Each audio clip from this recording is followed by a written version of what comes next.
Let's wait a couple of minutes, okay? Just to answer that, and I will start with you.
Are you okay at the back? You finished? Okay. So, hello everyone. How are you? My name is Simon Lopez. I'm glad to teach you this semester.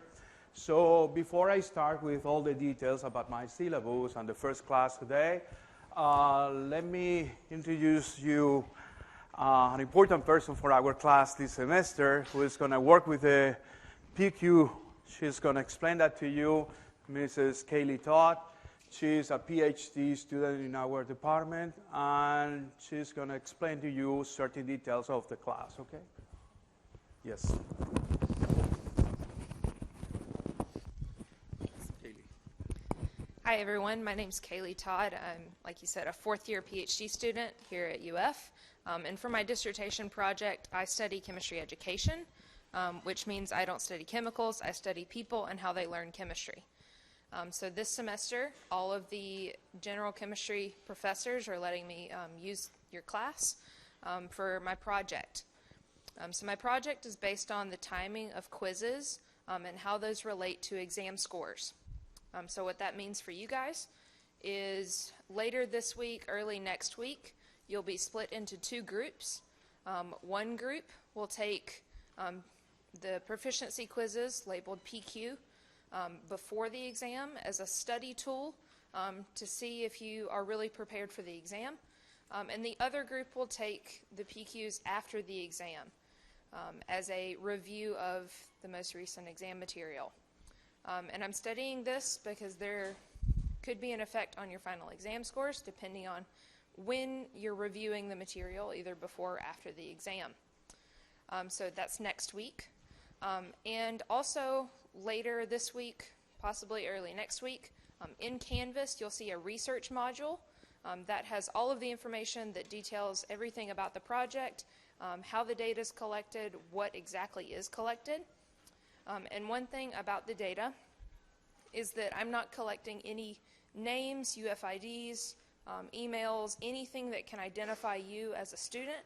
I'm just collecting the quiz scores and the exam scores. So also in that research module is an informed consent survey, and that is due next Friday. And this allows me to know if I can collect your data. And that's okay if you don't want it collected, or if you want to withdraw later on in the semester, that's okay. But all of the data that I get is anonymous, so I can't link it to any of the students. And one special note is that not participating in the study, so denying consent for me to collect the data does not exempt you from taking the proficiency quizzes. So these are set up as part of your course grade. So you have to do them whether you're part of the study or not. So please let me collect your data so I can write my dissertation. But it's totally cool if you don't want your data collected. That is perfectly fine. So that is next week. The informed consent survey is open next week. The research module, you'll see a ton of announcements, as well as how to figure out which group you're in on Canvas throughout the semester. And my email is in the document.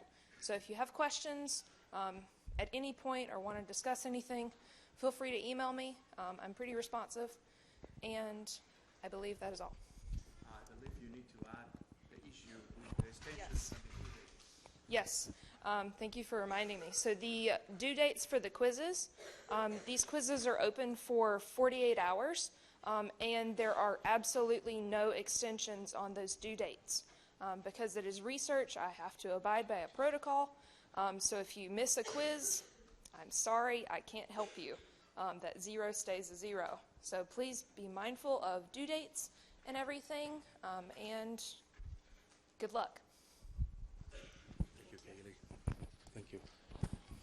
Thank you, Kaylee. Also, because Kaylee is in charge of that, any details about the PQs, please, you will find her email in my syllabus, so contact her directly in any concern about the PQ, okay?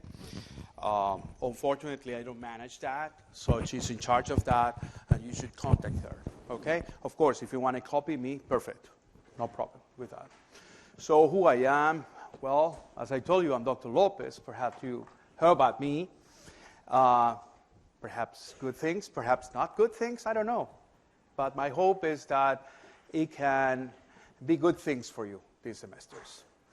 I'm going to teach you General Chemistry 1 for this semester, and I also do research. My lab is at Sisler 412.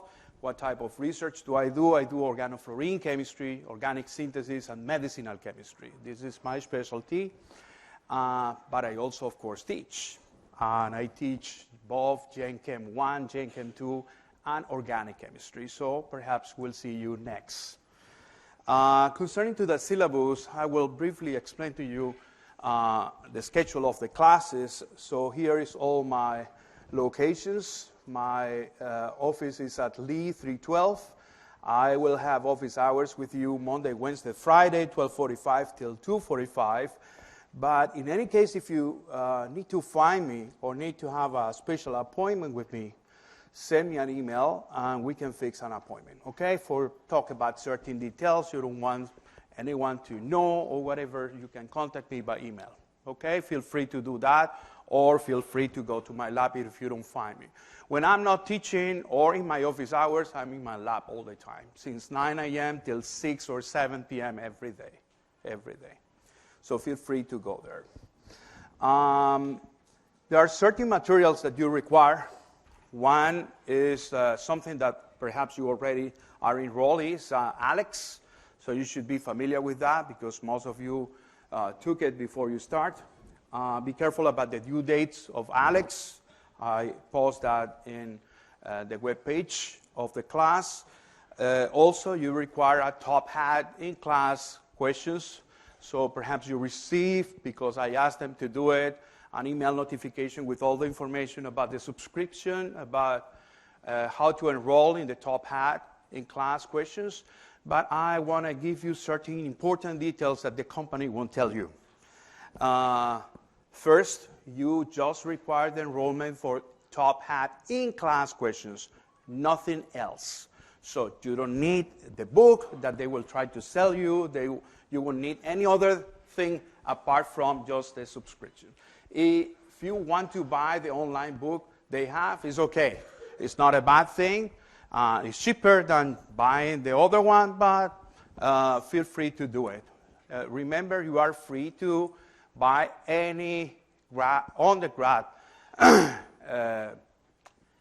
chemistry book, general chemistry book. So feel free to buy any what you want.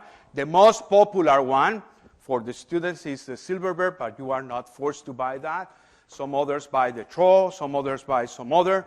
So it depends on you. But you are not forced to buy any book from Top Hat or any other people, first. Second, you just need the subscription for 1 semester. If they offer you that it's cheaper to be enrolled for 1 year, it's up to you. Many classes, apart from chem 1 and chem 2, some other courses here at UF require Top Hat, but not all of them, so it depends on you. You just require that for 1 semester, nothing else, and it's around like $25, I believe. So be careful, because they will try to sell you whatever, okay? So please, you need only to enroll in 1 semester in class questions for Top Hat.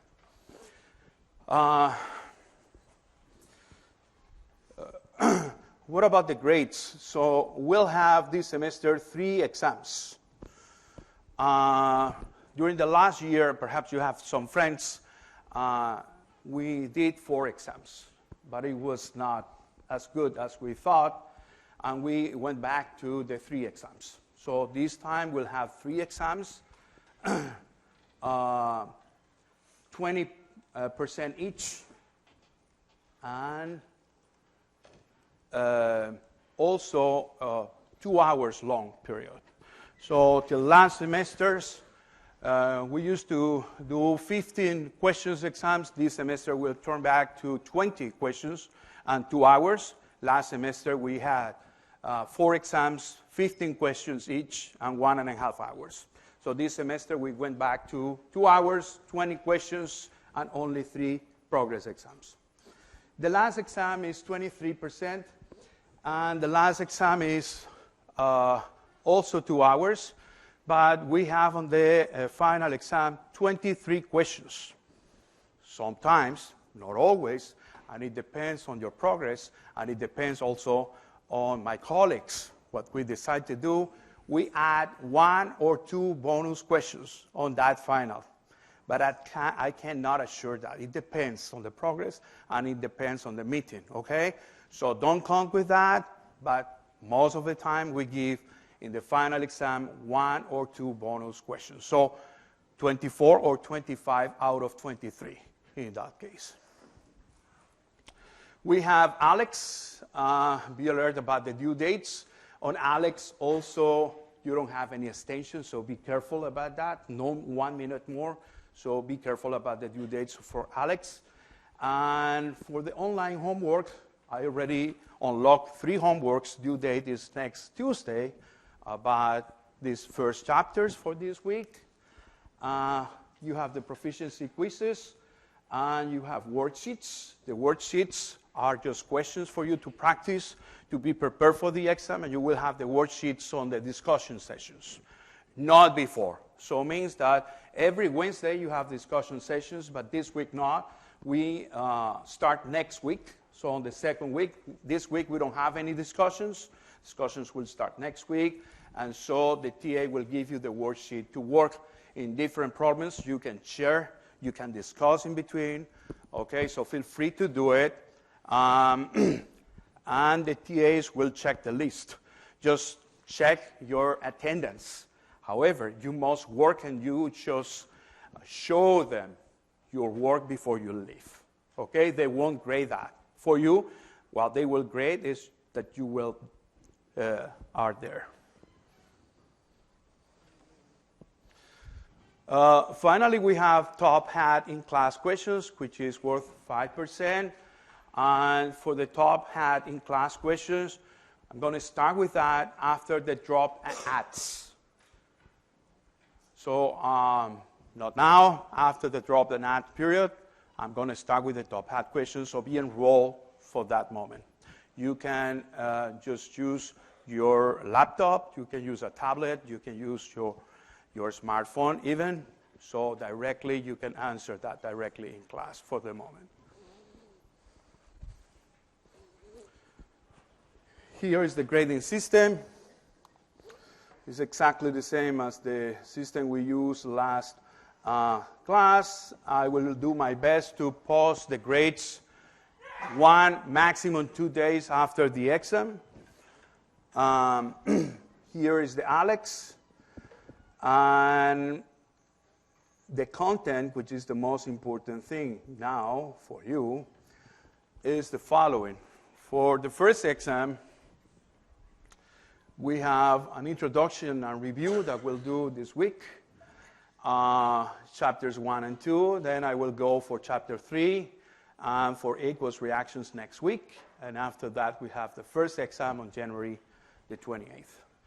I'm going to post an announcement telling you where to go, and be alert, please. Your section, you should know your section, okay? If you don't know how to reach your section, now it's time to know where you can find your section. So you need your section because you will see rooms with your sections, and you should go to the room assigned. If you don't go to your assigned room, you will have a penalty of 5 points. Also, it's important for you to know that because we have Scantrons exams, you should bubble your UFID. If you don't do that, or if you don't bubble your section, or not your section, sorry, your type of exam, type A, V, or C, you will have a penalty of 30 points. I don't want you to miss those points, okay? So please, bubble your type of exam. That's the most important thing, and go to your right room. For the second exam, we'll see gases, thermochemistry, kinetics, and the nature of light. For the third exam, we'll see electron configuration, chemical bonding, molecular geometry, and covalent bonding. And finally, before the final exam,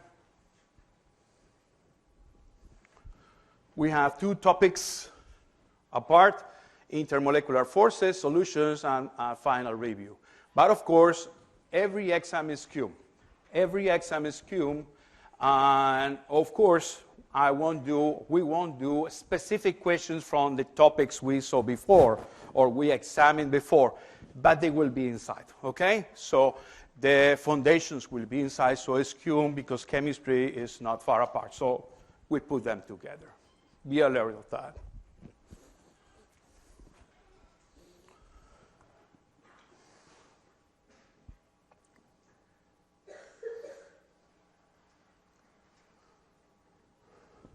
For some people who require enrollment on the DRC, Disability Center, read this carefully, and you should do and fix your accommodation as soon as possible. Please don't forget that, those people requiring DRC information. So with this, before we start, I'm going to ask you, do you have any question for the moment? No? Okay.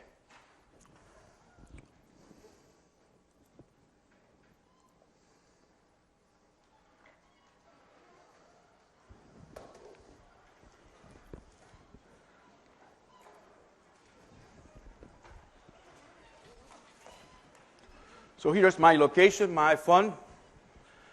And here you can find the links to the video recording. All the classes will be recorded, so you can access to this link.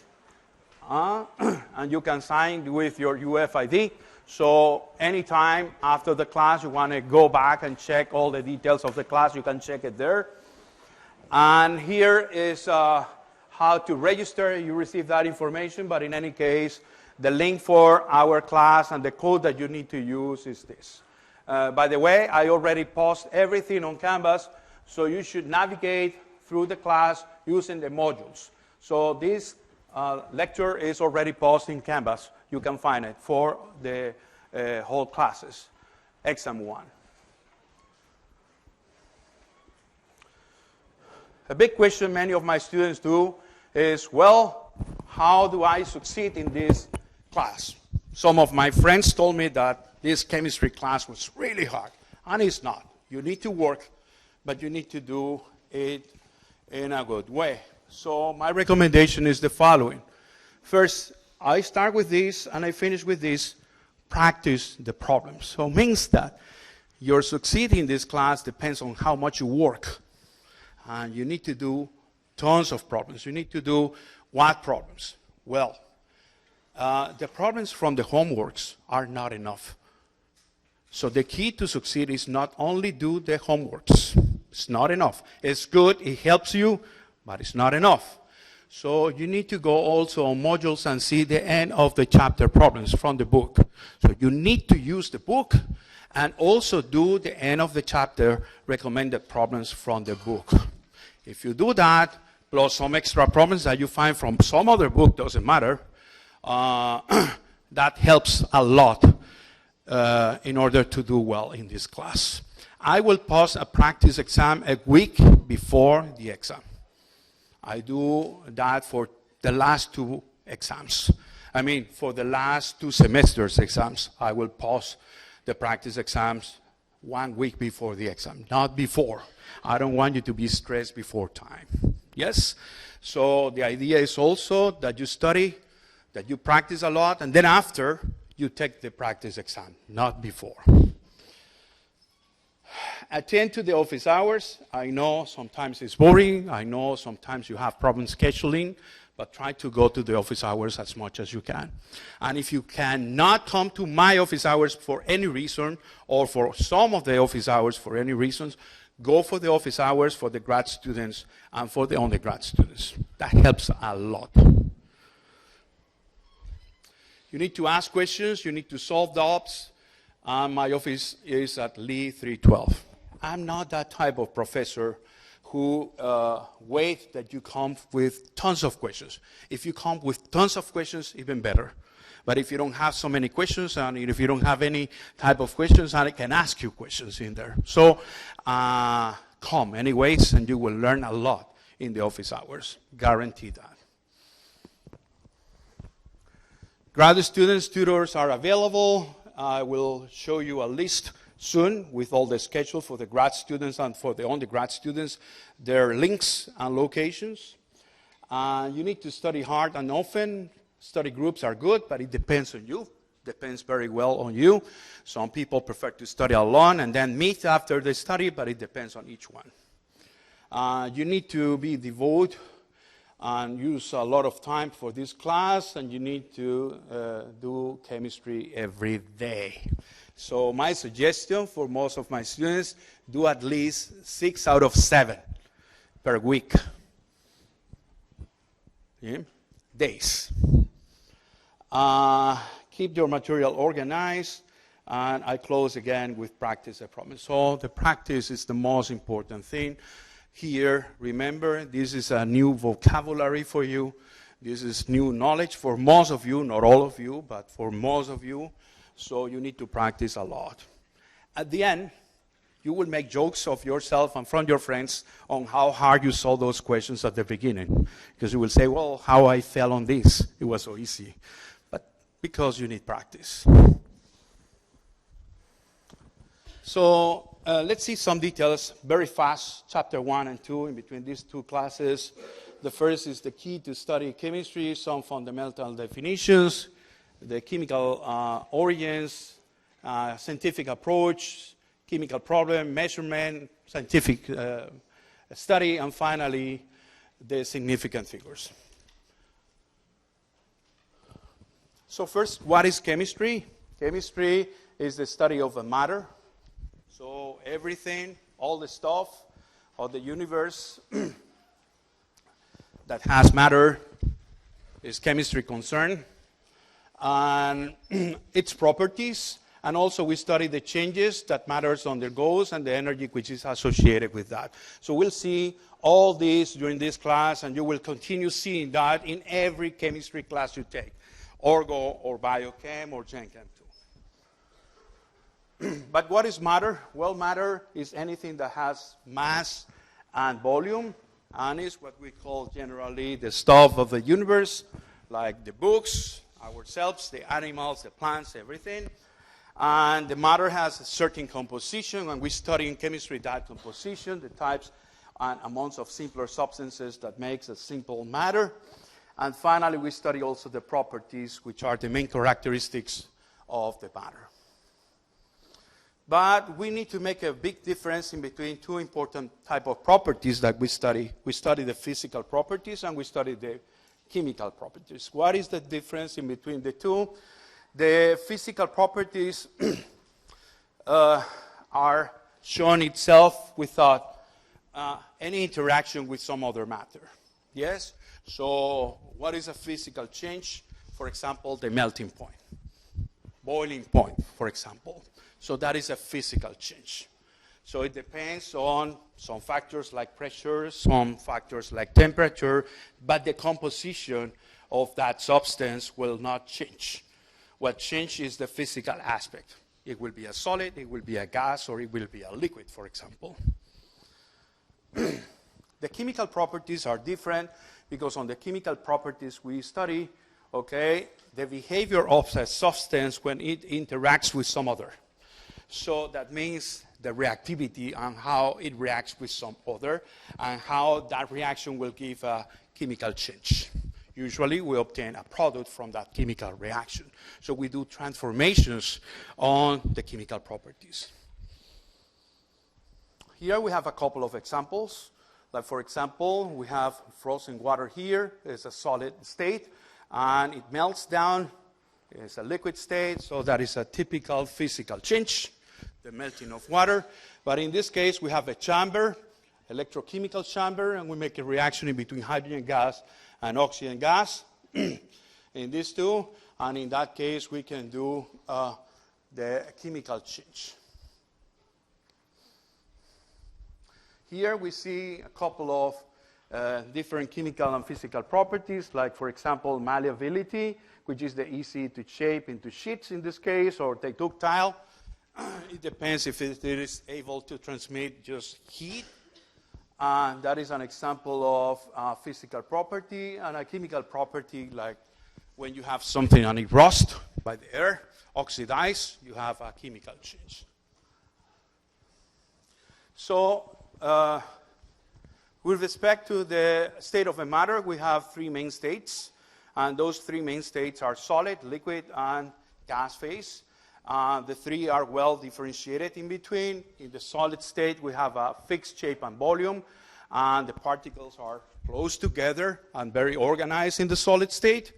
In the liquid state, they are more separated apart, and it has a variation on the shape, and it conforms the shape of the container. We know that, but it has a fixed volume. Finally, in a gas, we have far apart molecules or particles in between, and it has a shape of volume or volume of the container in that case.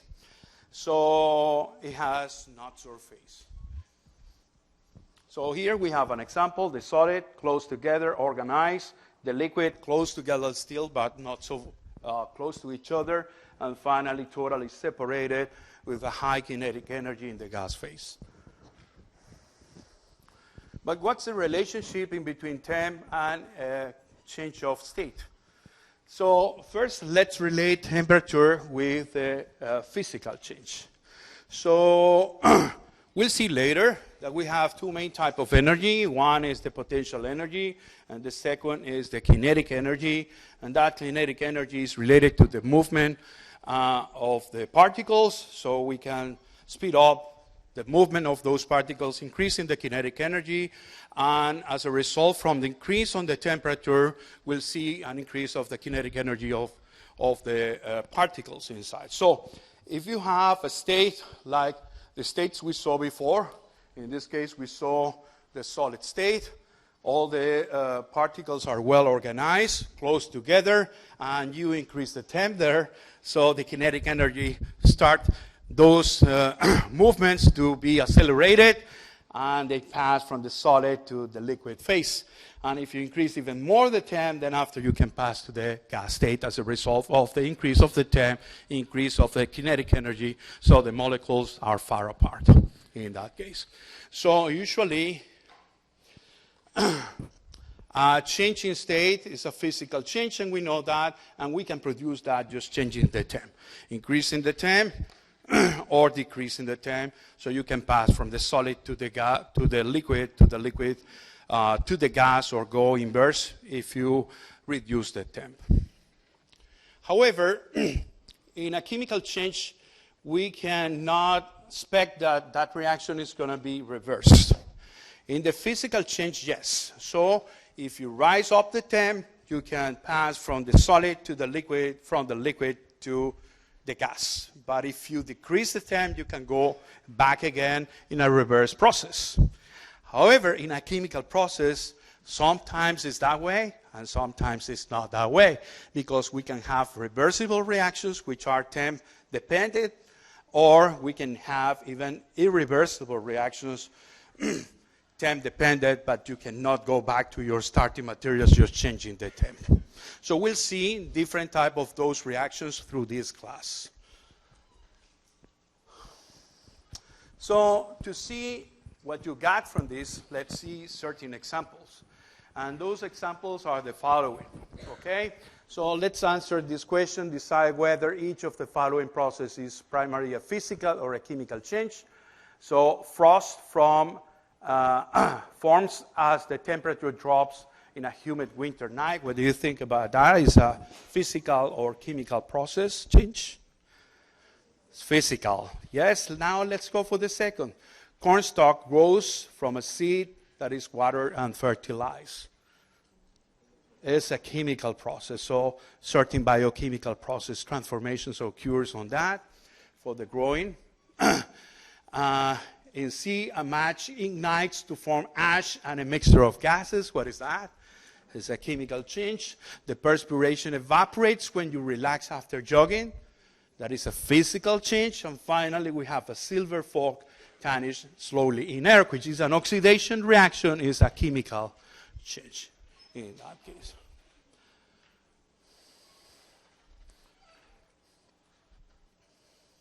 Now let's do certain considerations about the energy.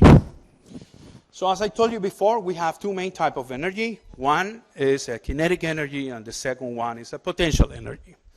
The energy is known as the ability to do work. And as I told you before, potential energy is the energy due to the position of an object, while the kinetic energy is associated with the movement. So in this case, it's the energy due to the movement of an object. But what is important is that the sum of these two energies will give you the total energy. And remember that the energy, okay, can be transformed. So if you increase the potential energy, then you reduce the kinetic energy. And when you increase the kinetic energy, you reduce the potential energy, but the total energy will remain exactly the same. Something important that you should have in your foundations for chemistry is that a lower state of energy is associated with stability. So whenever you have a lower state of energy, you will have more stability on the system. We'll see that in different reactions. So we can see reactions that can go forward or reverse depending on that stability by the energy. And remember also, the energy must be conserved, and it can be converted from one to the other, and we saw that with the kinetic and the potential energy. Let's see certain examples of that transformation. In this case, we have a high state of energy here, okay? So the girl is pulling up this weight, and when it drops down, it goes to this state, which is more stable. It has less energy. So in this case, this top state has higher potential energy, yes, than the second one, and the second one is a lower energy state, which is more stable. Forgot to mention that this change in potential energy is equal to the kinetic energy upon the release in this case. In the second case, we have something which is somehow close to what we have in a chemical bond. We have two balls separated by a spring, and we can stretch the spring. In this case, this state is less stable, and when we just liberate that, then after it will go to a more relaxed and stable place, and that happens exactly when we have two atoms separated in between and connected through a bond. Later, we'll understand that that happens really in two molecules where we have a bond, a covalent bond in between them. In this case, we have a second example that is somehow related to also another type of bond. In this case, this is related to what we call an ionic bond, which is two particles with different charges attracted through electrostatic forces. So in this case, you have these two particles in a less stable state, and when when they approach to each other and form these, in this case, you have a more stable state. And that happens in true bonds, but these type of bonds are called ionic bonds. And finally, here we have a typical combustion reaction, which is an oxidation of a hydrocarbon by oxygen, and the oxygen which is inside the air. And here what we have is a less stable state when you put the fuel inside your car, and then after the sparking, your engine works, and a reaction inside your engine starts with the oxygen of the air, and it produces a combustion, and then the combustion produces gases, and the final gas is CO2, and that CO2 is able to move the pistons and eventually move the car. So here you have another example of a chemical change. Okay, now, because we are talking about chemistry, chemistry is related to research. Let me tell you, how do we do that research? So, and it looks simple, but in this way works, actually. Okay? Actually, for any research to do, you do it academically or you do it to win the Nobel Prize. Exactly the same, or in a big company also, or a small company. So wherever you do research, okay, you need to follow up the following.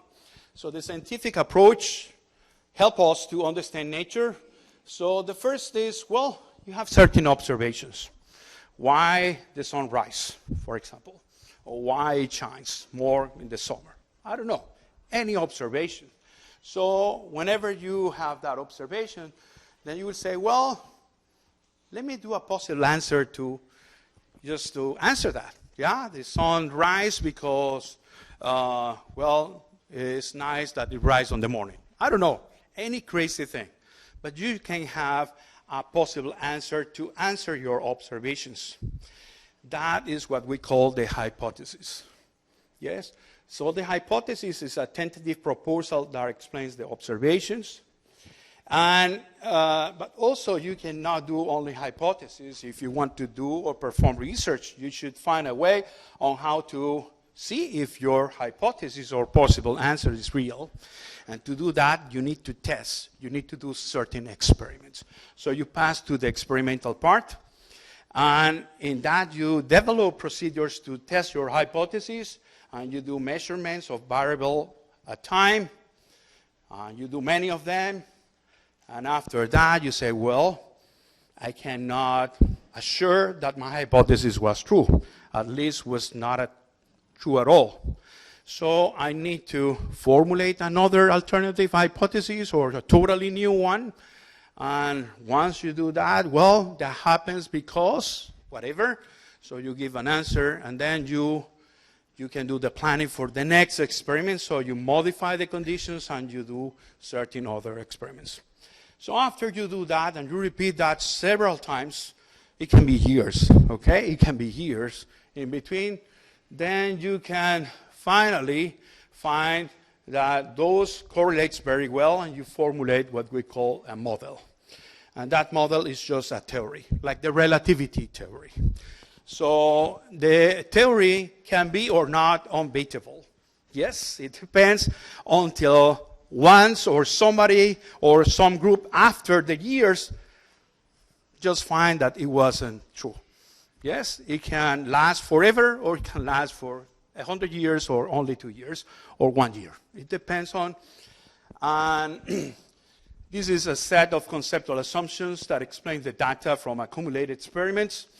And sometimes that model fails, or that initial theory fails, and you need to do further experiments and so far.